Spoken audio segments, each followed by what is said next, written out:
OK, alors on va poursuivre ce matin notre survol de la Bible qu'on a commencé il y a 2 semaines. Tu il y a 2 semaines? Oui, hein? Non? Non, la semaine passée, on a fait du survol de la Bible. Oui, on a fait la Genèse. Voilà, ça c'est clair. Oui, oui, ben c'est des tests, on va voir qui est réveillé. Oui, on a passé au travers de la Genèse, alors on va poursuivre notre survol de la Bible. Le but de cet exercice est de stimuler la lecture des Écritures et comme on l'avait vu dans le premier message qu'on avait fait, la lecture quotidienne des Écritures. C'est important de se nourrir. L'homme ne vivra pas de pain seulement, mais de toute parole qui sort de la bouche de Dieu. Alors donc, on va faire un survol de la Bible et juste une petite rétrospective de ce qu'on avait vu dans la Genèse. Vous vous rappelez, je ne veux pas recommencer ça, on avait passé quand même 45 minutes sur le livre de la Genèse, mais je vous avais dit une chose à propos de l'histoire de la Bible. Je vous avais dit que l'histoire de la Bible, ce n'était pas nécessairement l'histoire de l'humanité, mais c'était quelle histoire? Hein? Oui? L'histoire de? Non. L'histoire de la Bible. C'est l'histoire de la rédemption. Dans la Bible, Dieu fait l'histoire de la rédemption. L'histoire du salut, l'histoire de la rédemption.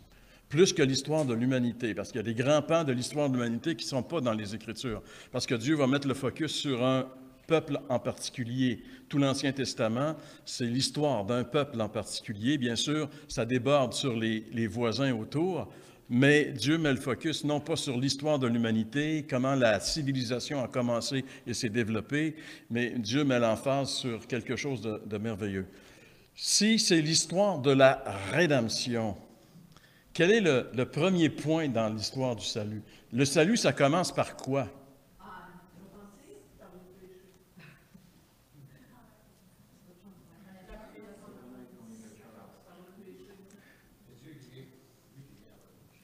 Non, mais dans notre histoire personnelle, ça a commencé comment? Le salut. Hein? Pardon? Oui, l'évangélisation. Mais tu sais, quand on pense, comment ça a commencé? Où Dieu a commencé son salut dans ma vie? Je vais essayer de mettre le...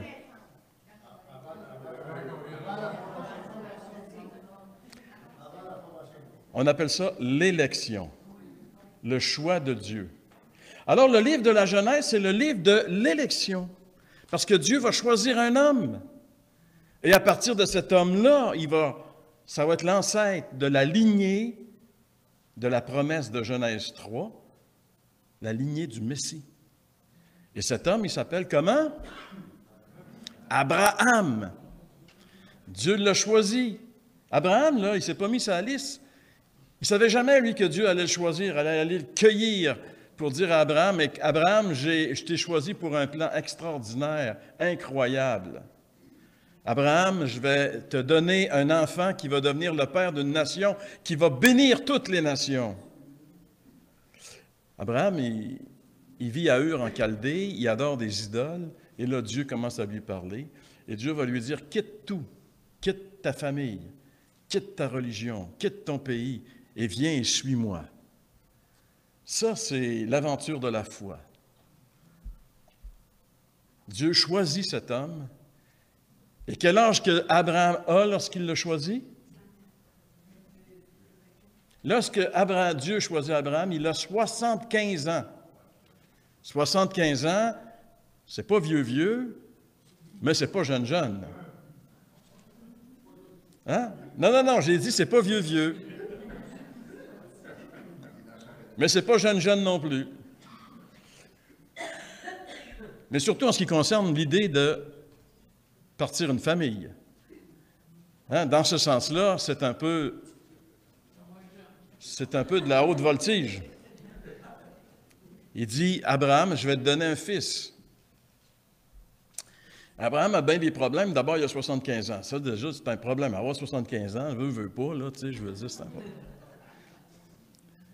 Mais il y en a un deuxième, sa femme est stérile.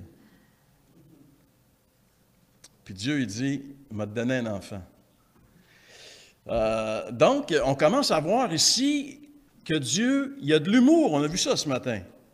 Non, mais tu sais, si toi, là, tu dis, il faut créer une race de solides, est-ce que tu vas commencer ça avec un homme de 75 ans et une femme stérile? Ben non, tu vas essayer de trouver un jeune homme fringant, hein? Starbuck. Tu vas essayer de le trouver quelque part. Puis une jeune femme en pleine santé. Tu vas faire toute l'étude de son pedigree de santé pour dire, on va trouver les meilleurs, on va les mettre ensemble, puis là, on va l'avoir. Mais non, Dieu ne travaille pas comme nous travaillons. Alors, quand on étudie les Écritures, même dans l'Ancien Testament, les gens disent, ouais, écoute, lire les Écritures et lire l'Ancien Testament, tu découvres des choses incroyables. Tu découvres comment Dieu travaille et tu découvres que Dieu ne travaille pas comme nous travaillons. Dieu ne fait pas les choses comme nous les faisons. Et surtout, Dieu ne choisit pas qui nous choisirions. Dieu aime ça choisir les choses faibles et folles de ce monde pour confondre les sages. Alors, il va choisir Abraham, puis il va lui dire, je vais te donner un fils. Sauf que, quel âge il va avoir Abraham quand il va l'avoir son fils? 100 ans. Donc, il a attendu 25 ans. 25 ans. Ça ne marchait tellement pas, son affaire, que sa femme a dit, écoute, là, regarde, il nous prend pour des fous, regarde, on va l'aider, Dieu, là. On va voir ta servante, puis fais un enfant avec elle. Fait que là, parce que dans la culture, quand on lit, il faut comprendre aussi que la culture, c'était accepté, c'était les mères porteuses, ça existait dans ce temps-là, comme aujourd'hui. Alors, va voir elle, puis tu vas avoir ton fils. Et effectivement, il y a eu un fils. Quel âge avait Abraham quand son fils d'Agar est né? 86. 86. Il y a de l'espoir, messieurs.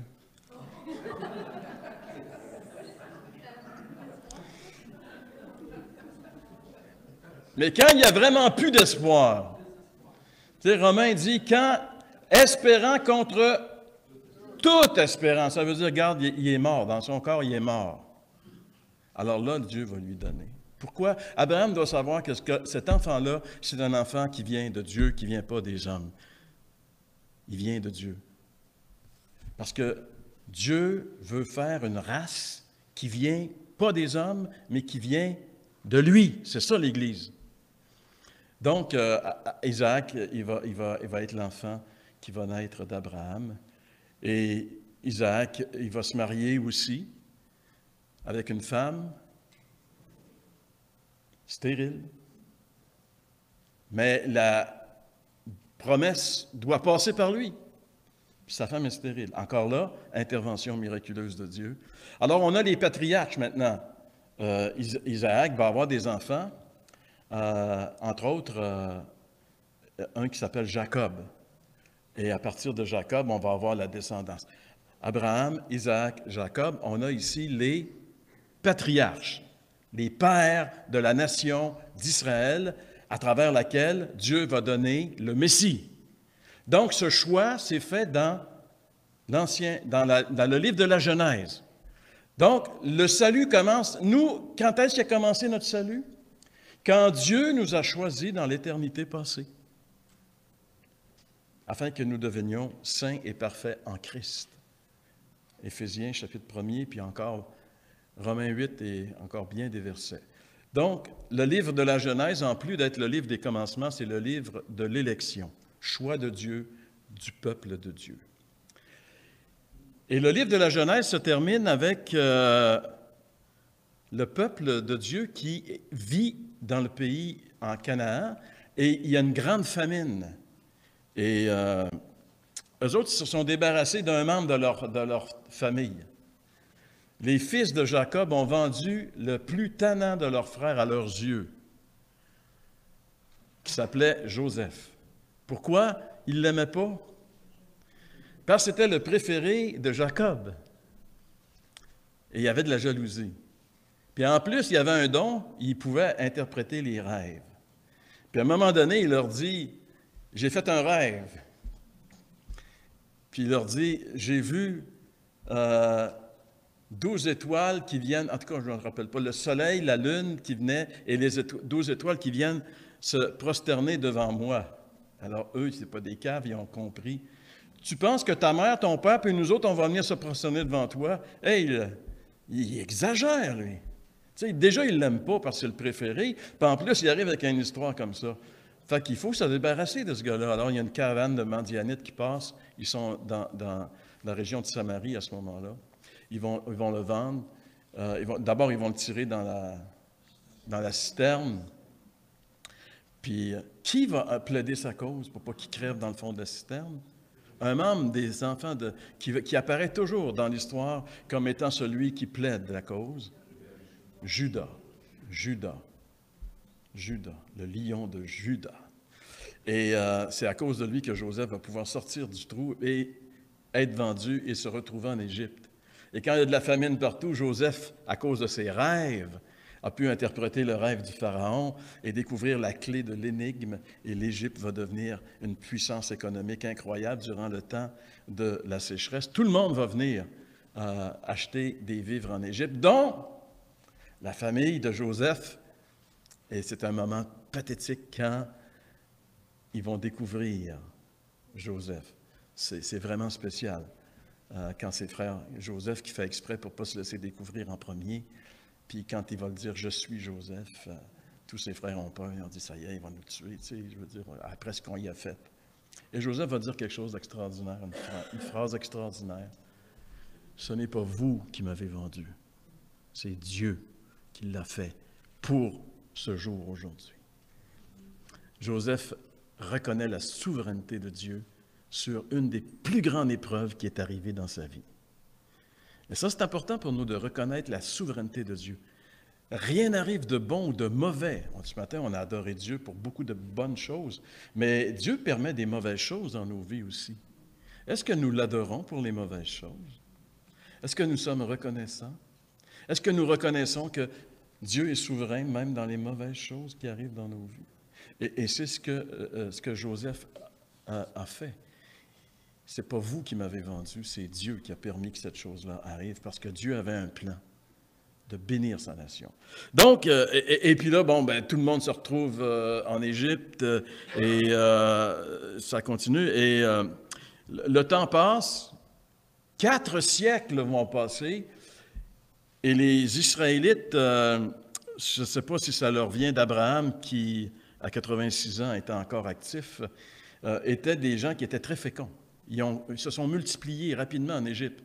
Et ils sont devenus une menace pour les Égyptiens. Ils ont dit, s'ils continuent, eux autres, à se multiplier comme ça, ils vont nous envahir. Donc, il faudrait arrêter cette chose-là. Et c'est ce qu'on va voir dans la Genèse, que Pharaon va dire, maintenant, tous les premiers-nés des Juifs, tous les mâles, pas les premiers-nés, mais tous les enfants mâles, vous allez les tuer, vous ne permettrez pas qu'ils vivent. Les filles, vous pouvez les faire, les filles, ça change quoi dans la vie, tu sais? Non, mais c'est le Pharaon qui dit ça, c'est pas moi, là. Moi, j'aurais jamais osé dire une chose comme ça. Non, mais c'est vrai. Qu'est-ce qu'on ferait sans nos épouses, messieurs? Hein? Ah, ça serait pas la belle vie. Non, mais tu sais, il faut... En tout cas... Alors, on arrive dans le livre de la Genèse. Maintenant, on arrive dans le 2e livre. Premier livre, c'est le livre de l'élection. Premier point du salut, l'élection. 2e point du salut, c'est Dieu nous a élus. Après ça, qu'est-ce qu'il fait? Il nous sauve. Il nous délivre.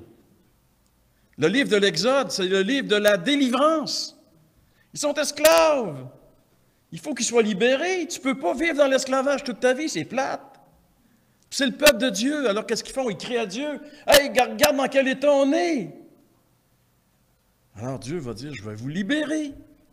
Je vais vous faire sortir de l'Égypte. » Le mot « exode » veut dire « sorti ». C'est pour ça que des fois, on ouvre des portes, là c'est en français, mais Ceux qui ont mon âge, vous vous rappelez qu'à une certaine époque, c'était marqué « Exit ». Exit, c'est Exode. C'est sorti.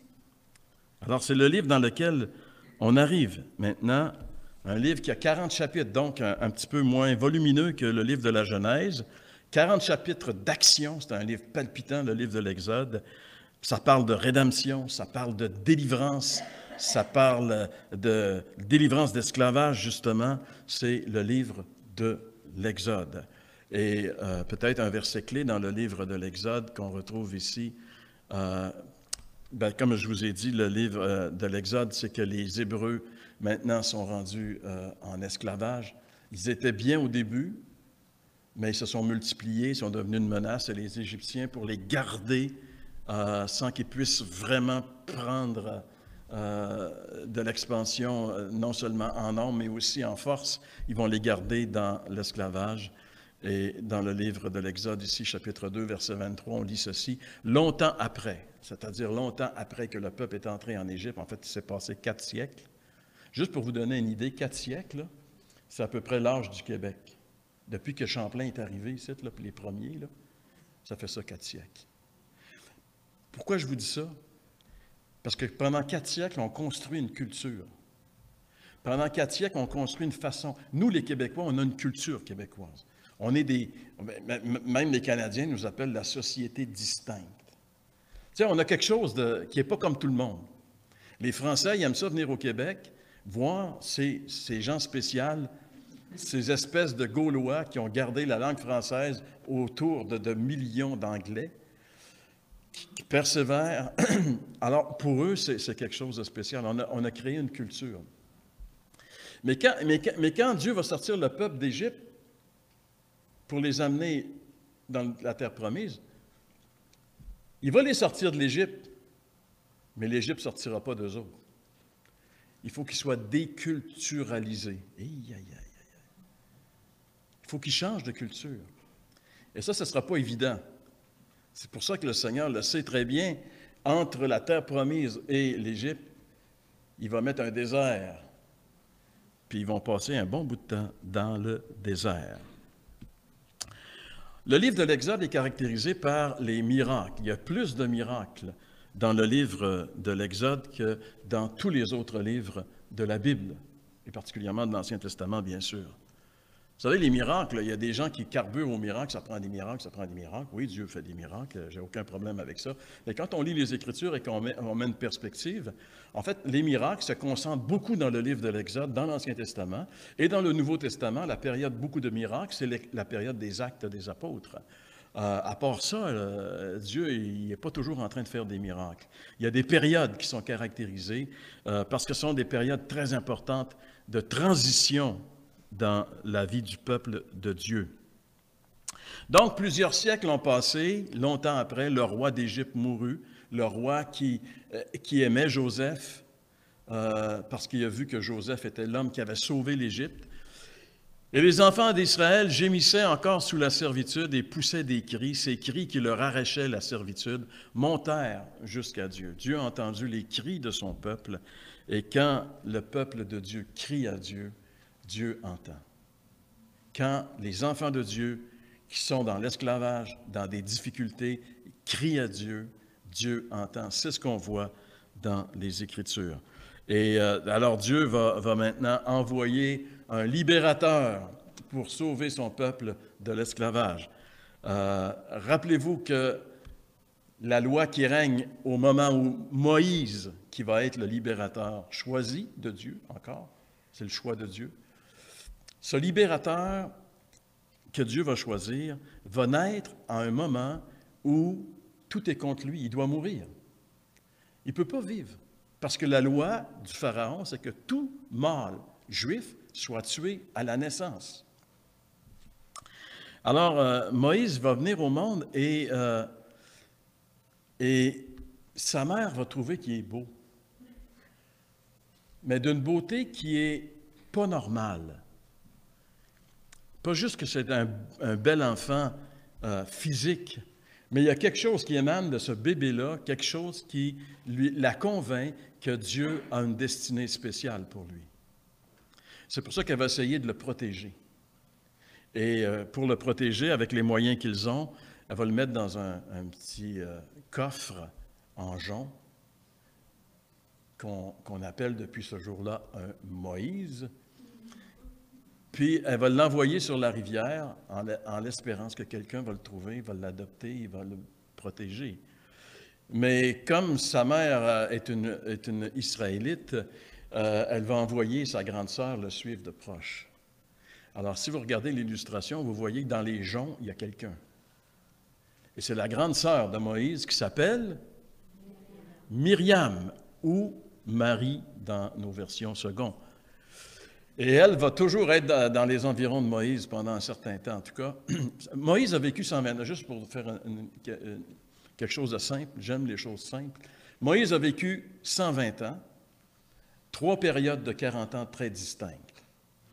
40 ans d'Égypte, où il va devenir un jeune homme instruit, puissant, fort physiquement, fort intellectuellement. 40 ans de désert, où il va... on pourrait dire 40 ans de formation, 40 ans de déformation, de désert, et un autre 40 ans où Dieu va l'appeler à revenir sortir le peuple, 40 ans de réformation, de transformation.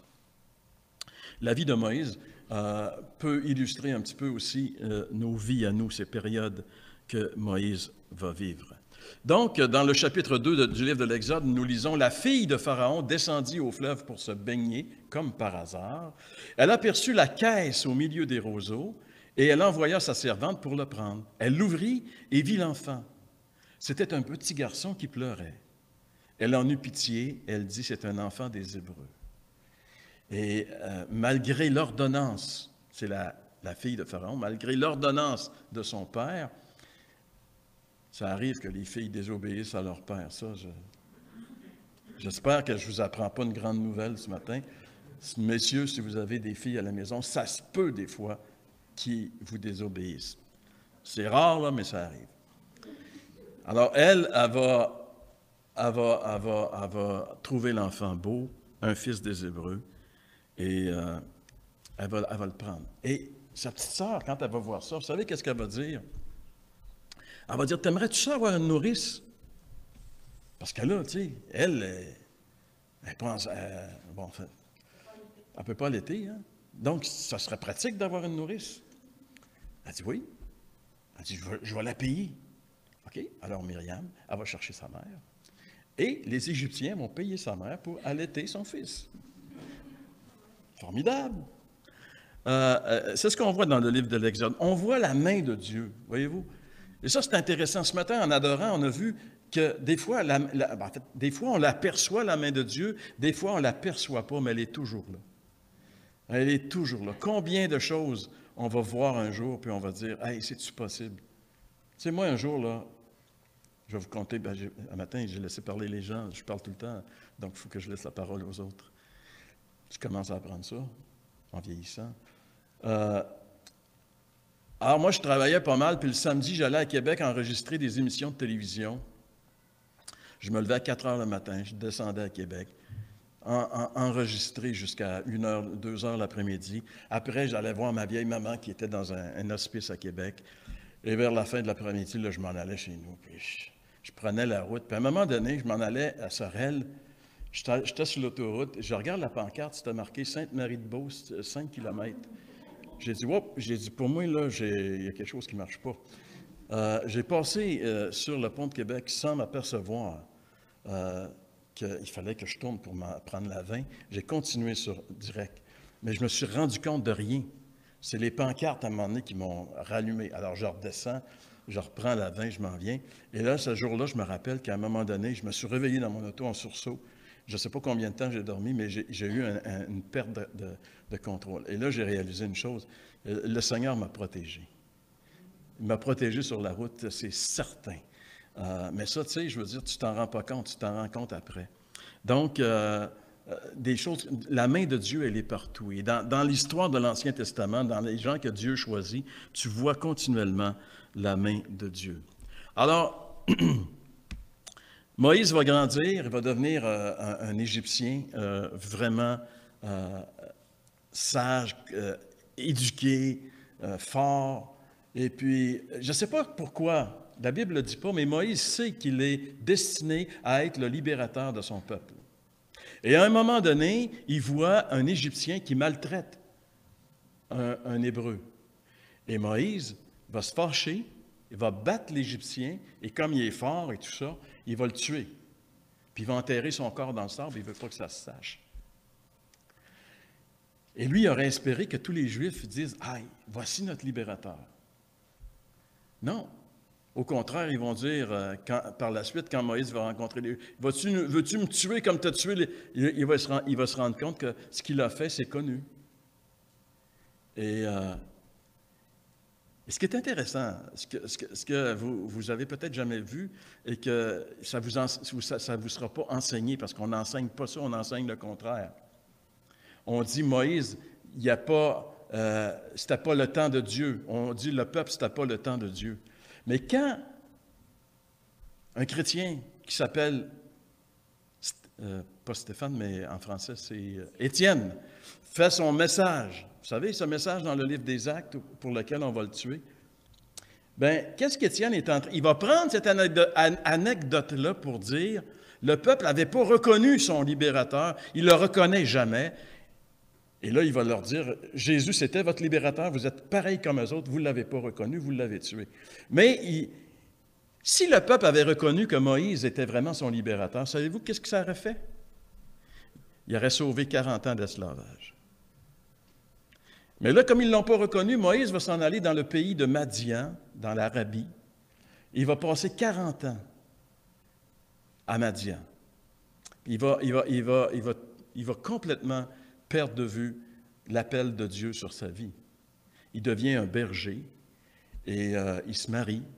Il a une petite vie sédentaire, bien tranquille, dans le fond des montagnes, oublié de tous, jusqu'à ce qu'un jour, il va se produire dans sa vie quelque chose de spécial. Il est en train de paître son troupeau dans le désert. Et tout d'un coup, il voit un arbrisseau qui est en train de brûler, mais il ne s'éteint pas. Un feu ardent. Alors Moïse, ça l'intrigue, il s'approche. Il veut savoir ce qui se passe. Et là, il va entendre une voix qui va lui dire, « Moïse, Moïse. » Alors là, Moïse, tu sais, il fait longtemps qu'il n'a pas entendu la voix de Dieu. « Enlève tes souliers, la terre où tu te tiens est une terre sainte. » Et là, Dieu va lui dire, « Moïse, tu vas aller libérer mon peuple. Je t'ai choisi. » Et là, c'est intéressant, l'argumentation de Moïse avec Dieu, si vous avez déjà lu ça. La plupart des chrétiens, quand Dieu les appelle, disent, « moi, je ne suis pas capable de faire ça. Je ne suis pas capable, moi, je n'ai pas garde, moi, je n'ai pas les paroles faciles, je n'ai pas ci, je n'ai pas ça, je n'ai pas d'instruction, j'ai pas... » Tout ce que Moïse va dire, « Je n'ai pas de connaissances, je n'ai pas d'instruction, j'ai la langue embarrassée. » Tu sais, je veux dire, il bégayait peut-être, je ne sais pas trop. Je ne peux pas, choisis-en un autre. Là, à un moment donné, Dieu va dire, « Écoute, Moïse, là, c'est toi qui vas y aller. Puis tu vas y aller parce que je vais être avec toi. » Et là, Dieu va faire une petite concession, il va dire, « OK, correct, si tu ne veux pas parler, c'est ton frère qui va parler à ta place.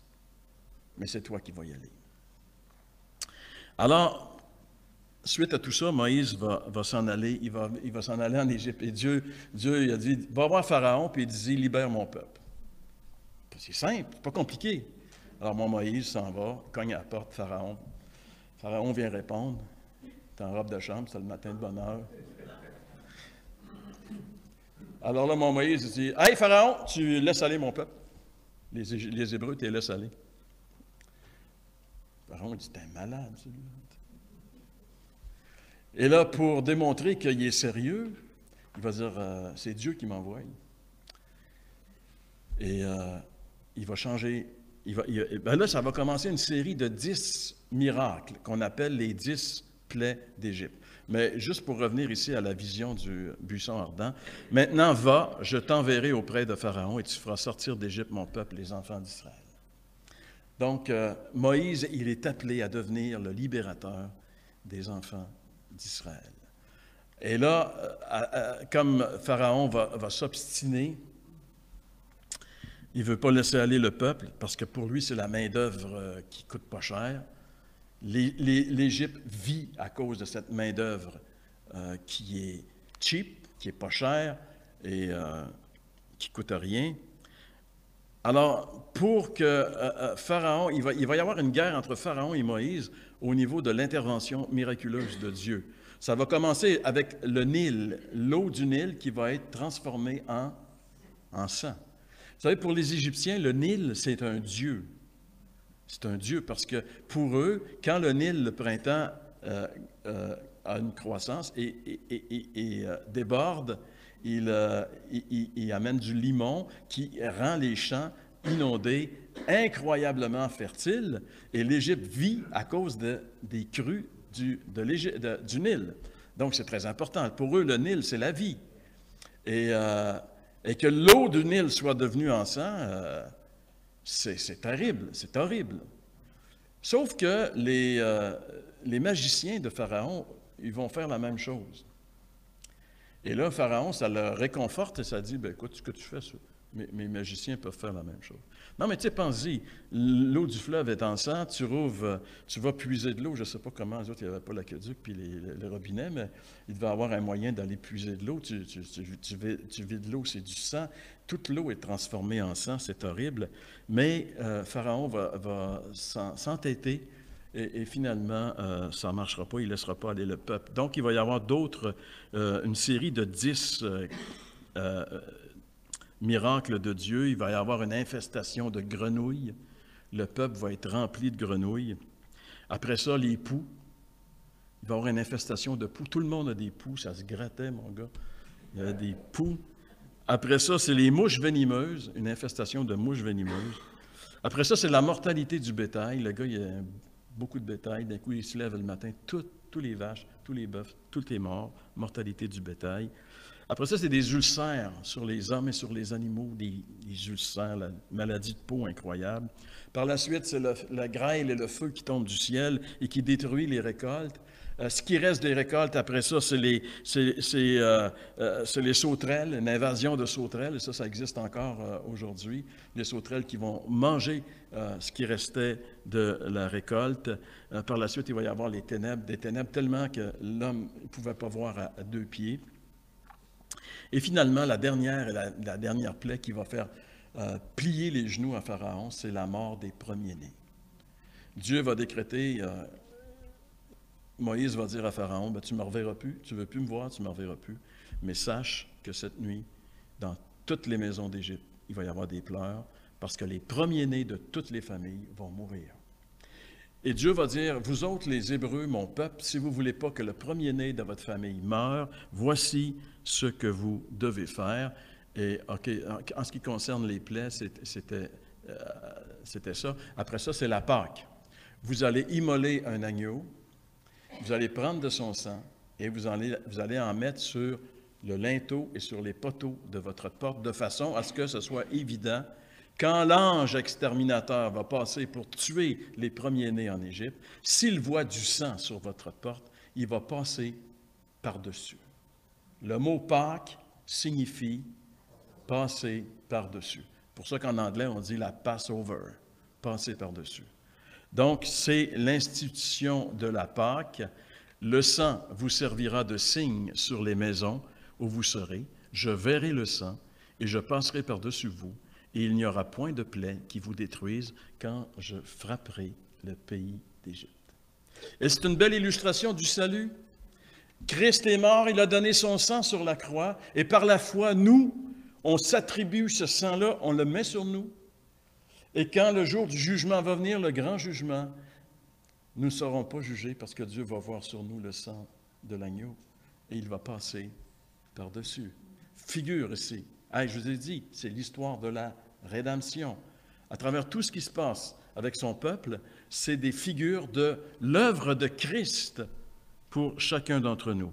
Donc, la Pâque va faire en sorte que Pharaon va dire, allez-vous-en, je ne veux plus vous voir. Et tout le monde veut qu'ils s'en aillent parce qu'eux autres, là, ils ont mis l'Égypte à zéro. Il n'y a plus rien en Égypte. Là. Puis en plus, maintenant, dans chaque famille, il y a une mortalité. Il y a juste les directeurs de pompes funèbres qui sont contents de ce qui se passe. C'est horrible, l'Égypte. Alors, il faut qu'ils s'en aillent. Alors, le peuple s'en va, conduit par Dieu. Une colonne de nuée le jour, colonne de feu la nuit. Dieu les amène face à la mer Rouge.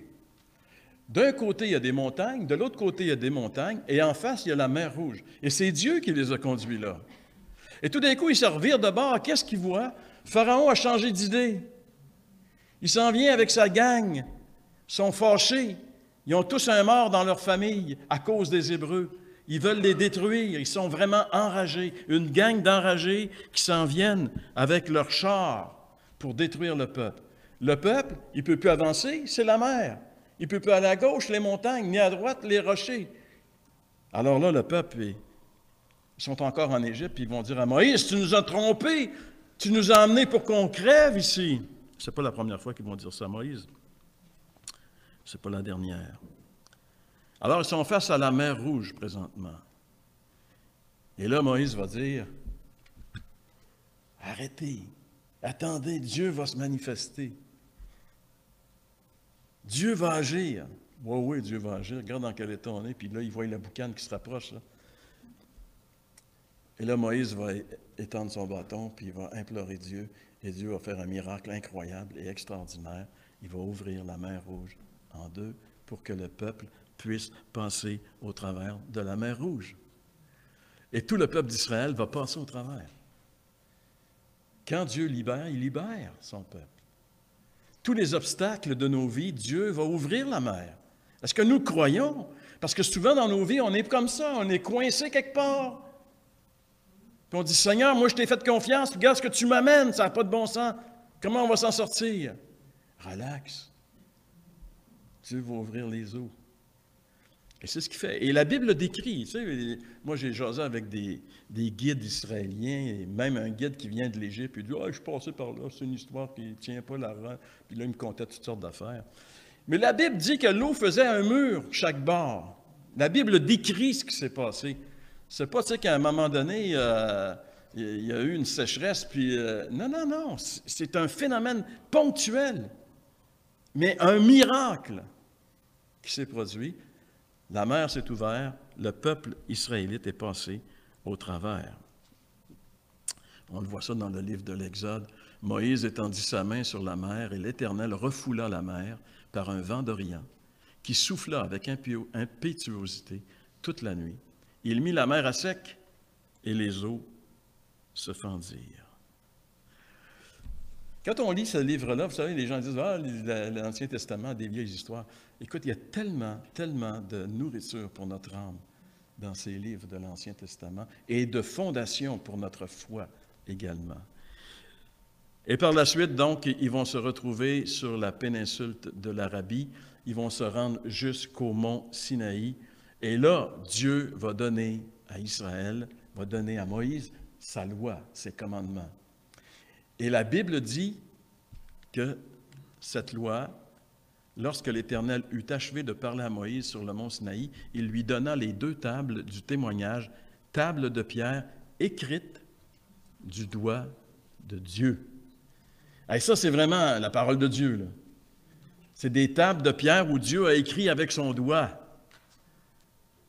C'est pour ça que tout le monde il veut savoir où est l'arche de l'Alliance, parce que les tables sont dedans. Ça serait-tu le fun d'avoir une preuve où on voit le doigt de Dieu qui a écrit sur une pierre? Pourquoi est-ce que Dieu ne fait pas qu'on le découvre ça et qu'il ne montre pas au monde que tout le monde croit? Pourquoi? Parce que c'est par la foi. On vit par la foi. Le juste vivra par la foi. Dieu l'a dit dans sa parole. Même si je ne l'ai pas vu, la table, moi je sais que Dieu a écrit avec son doigt dessus. Alors donc, Dieu va donner la loi, et avec la loi, pendant que Dieu donne la loi, sur le mont, le peuple, qu'est-ce qu'il fait en bas? Le peuple, il dit, « Hey, ton Moïse, là, il dit à Aaron, ton frère, là, ça fait 3-4 semaines qu'il est parti, on n'a plus de nouvelles de lui. Hey, garde, on oublie ça, là, nous autres, là, on veut adorer Dieu, puis le Dieu qu'on connaît, c'est le veau, parce qu'en Égypte, on adore les bœufs. Comment je l'ai appelé tantôt? Starbuck. C'est le Dieu de la fécondité. Mais comme c'est gros, On a pris son petit, le veau. C'est plus facile à transporter. Alors on adore le veau et on le fait en or. Et pendant que Dieu est en train de donner la loi à Moïse sur la montagne, son peuple en bas est en train de se corrompre et d'adorer le Dieu de l'Égypte. Mais dites-vous bien, c'est facile de dire, ce peuple-là, c'est terrible. Hey, regarde, on a parlé de culture qui s'installe dans une vie pendant 4 siècles. La religion auquel ces gens-là ont été confrontés pendant tout ce temps-là, ils n'ont pas la loi, ils n'ont pas la parole de Dieu, là. La religion auquel ils ont été confrontés, c'est le soleil, c'est le Nil, puis c'est le veau d'or. C'est ça qu'ils connaissent comme religion. Fait que pour eux autres, Dieu, c'est ça. C'est terrible, mais c'est ça pareil. Donc, on peut lire ici, dans le livre de l'Exode, il reçut de leurs mains. Alors, Aaron va dire, pas de problème, on vous en faire un Dieu. Vous voulez un Dieu? On vous en faire un. Donnez-moi vos bijoux, les anneaux que vous avez aux oreilles et dans le nez, et dans la langue, dans le nombril. Donnez-moi ça. Il a mis ça dans un moule et il en est sorti un veau en or. Et c'est ce qu'on lit ici. Il reçut de leurs mains, jeta l'or dans un moule et fit un veau en métal fondu. Il dit, Israël, voici ton Dieu qui t'a fait sortir du pays d'Égypte. Dieu va leur donner aussi les instructions pour construire le tabernacle. Dieu va donner ça pendant que Moïse est sur le mont.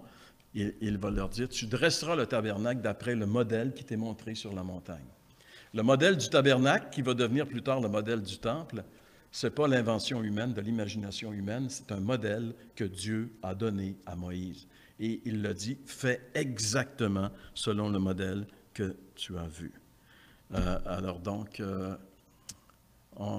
la Bible nous dit ici qu'ils ont vu la gloire terrifiante de Dieu. L'aspect de la gloire de l'Éternel était comme un feu dévorant sur le sommet de la montagne aux yeux des enfants d'Israël. Gloire terrifiante. Hébreu va nous dire que même Moïse a été terrifié quand il a vu la gloire de Dieu se manifester sur le mont Sinaï. Les Juifs, les Israélites pas les Juifs, mais les Israélites n'avaient pas le droit d'approcher la montagne, juste toucher la montagne pendant que Dieu était là. Ils mouraient automatiquement. C'était horrible, c'était terrible. Le Dieu du Sinaï, c'est un Dieu qui n'est pas très, très accessible. C'est le Dieu de la loi. Mais il y a une autre montagne qui va venir plus tard. Le mont Golgotha, où Christ va mourir et où Dieu, la présence de Dieu va devenir propice. Mais le mont Sinaï, ce n'est pas un Dieu qui est très, très accessible. C'est le Dieu dans sa sainteté. Alors que le Golgotha, c'est Dieu dans son amour. Et la sainteté aussi est unie, parce que celui qui meurt sur le Golgotha, c'est Dieu manifesté en chair. Alors on peut juste remercier Dieu quand on lit le livre de l'Exode, de ce qu'on n'a pas été obligé de vivre sous la loi du mont Sinaï, un Dieu inaccessible, mais que Dieu nous a appelés à vivre par la grâce, par la foi, en un Dieu qui s'est donné lui-même pour nous sur le mont Golgotha. C'est toutes des choses qu'on apprend lorsqu'on lit l'Ancien Testament. Mais avec tout ça, on a fait juste les 2 premiers livres du Pentateuque.